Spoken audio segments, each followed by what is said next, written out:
So, I don't know if you've ever done this before, stood up on a stage like this, but it's really, really weird.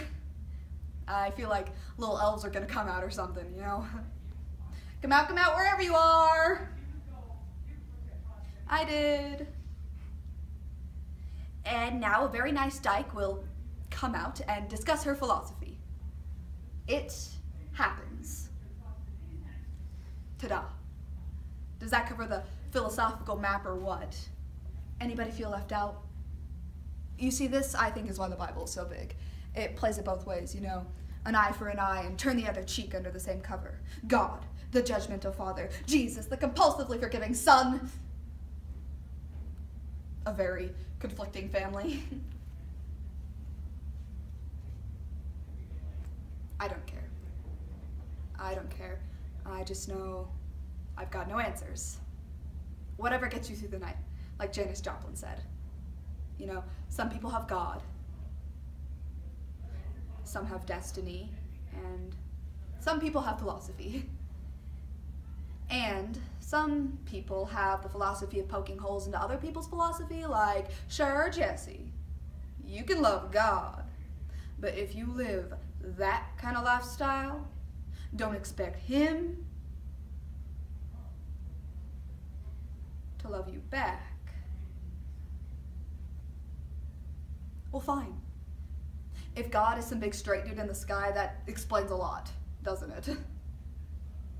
But maybe He ain't.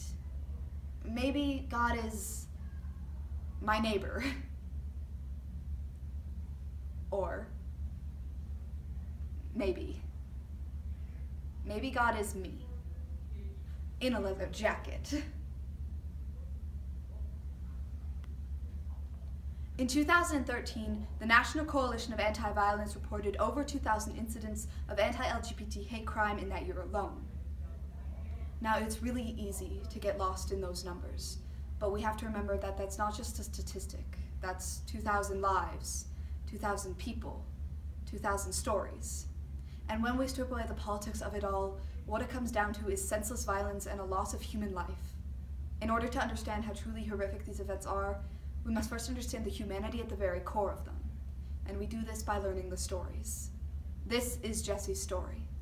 God is a Dyke by Jane Shepherd. By the way, if God is a dyke, ain't one of you getting into heaven without much better boots. Boots and a jacket. Totally divine. 8 years I've been wearing this baby since the day it came out as a lesbian. That's right, you gotta say the word. Lesbian. Big dyke. God or no God. Sin or no sin. Life or death. Life or death. You are what you are. And if you ain't, you've probably got no life anyways. So let's say this trash can is you.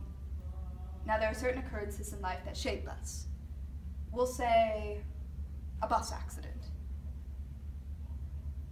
No, not an accident, something more significant. Human nature, the silence in the room, that does this to you. See, now we have an effect.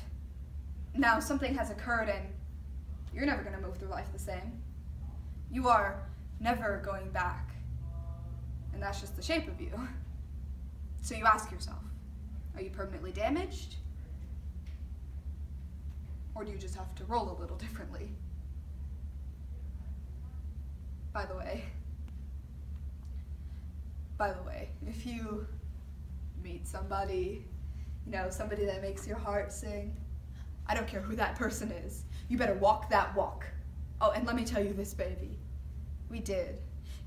Walk it, talk it, dance it. Me and Sharon. We went to every gay pride parade since we were together, demonstrated our asses off in Washington. We went to every party, every gay and lesbian center. Her. This incredible dancer. And me standing off to the side like, isn't she beautiful? She's mine.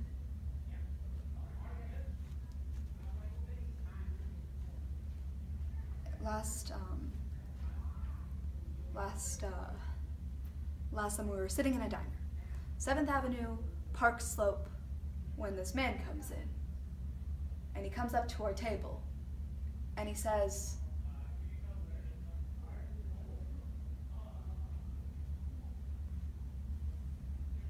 "You know how I knew you two were lezzies? The leather jackets." And that's when I noticed he had a baseball bat. And I see Sharon's eyes go real big, so I start to stand up and I hear this thunk. And suddenly I'm lying on the wet linoleum. And I have this hell of a headache, and I'm just thinking that something about this is not right. And then I hear this sound. There's this silence in the room. And in it I hear thunk, thunk, thunk, and it sounds to me like somebody's putting dents into a garbage can. And I can't figure out why I'm on the ground and somebody's putting dents into a garbage can.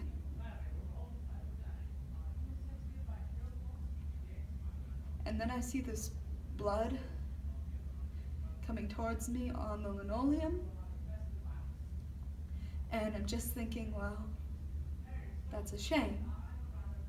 It's gonna stain the jacket and I can't get out of the way.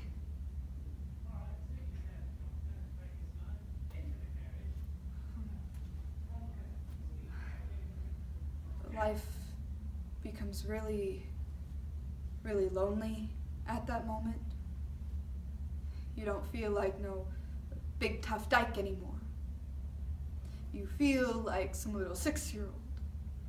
Stained your dress and now you can't get out of the way. So you're gonna have a time in your life where everything that ever made sense to you suddenly won't mean anything.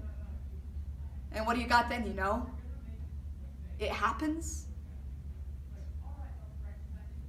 It happens. I got 52 stitches.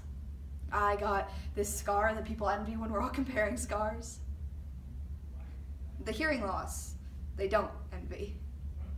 And I got this voice talking to me, telling me that this man should not have gotten away, saying, "God, just let me find the guy. Let me find the guy who beat a woman to death with a bat. Not a dyke in a leather jacket, but a school teacher."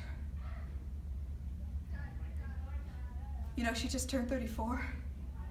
And she don't even wear that jacket except on weekends. She doesn't wear it to the school because kids need somebody they can look up to who respects them and looks nice for them.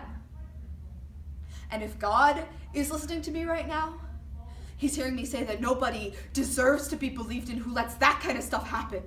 She was the kind of person we needed in the world, not me. I was right there. He should have taken me.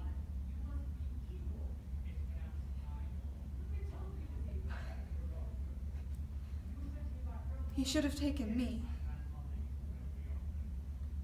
But I'm not God, and Sharon isn't here. I wish you were here, baby. See, you would have known what to do. You would still be standing, would have rose above it all and said, "I will not be stopped."